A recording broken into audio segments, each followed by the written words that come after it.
This has to be the most German thing ever.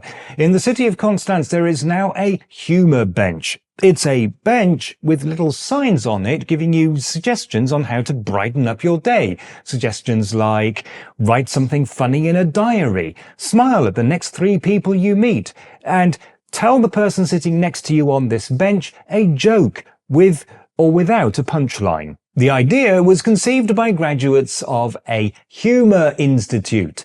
In other words, professional clowns who still think that people can be funny on command. And by professional clowns, I do of course mean people who are going to be spending the rest of their lives at children's birthday parties. Now, I'm not saying that Germans have no sense of humour. They absolutely do, it just doesn't always travel well. But most Germans are like most people of any nation. You can't just tell them to be funny and expect them to be funny. Also, I worry that some of the suggestions might have unintended consequences.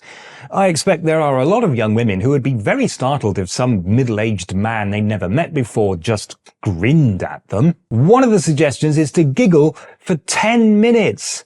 Spend 10 minutes giggling for no obvious reason, and somebody is going to call the local psychiatric hospital to ask them if they're missing a patient. Most of the news articles I've seen about this don't go into very much detail. They just note that there is this innovative new thing, the first of its kind in Germany, possibly even the world.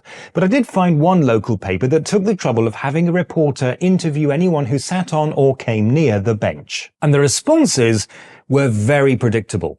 One guy said that some jokes just aren't funny. Another guy said that he absolutely hated it when complete strangers talked to him, and that the thing that he found funny was watching their faces when he brushed them off. But I think my favourite was the small group of people who inspected the bench and then started walking away. One of them turned round, came back, and started reading the suggestions more closely.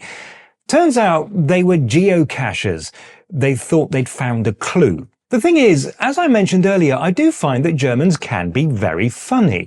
But the thing that strikes me as being very German about this whole thing is the idea that you can just tell people what to do and they will do it. The belief, which is false, is that if people are not smiling and being happy, it's because they haven't been given permission. But this runs counter to another aspect of German culture, which is that you don't try to fake a good mood if you're not in a good mood.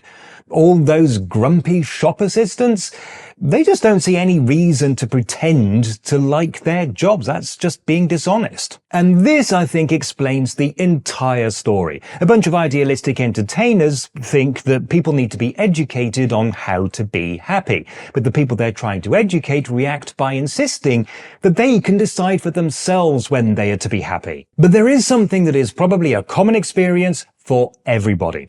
Whether it's the American practice of threatening to fire staff who don't smile at customers, or the very German practice of putting up signs telling people to tell jokes, you can't manufacture happiness by brute force. The main difference is that random people on a park bench are free to ignore the instructions and do whatever the hell they want.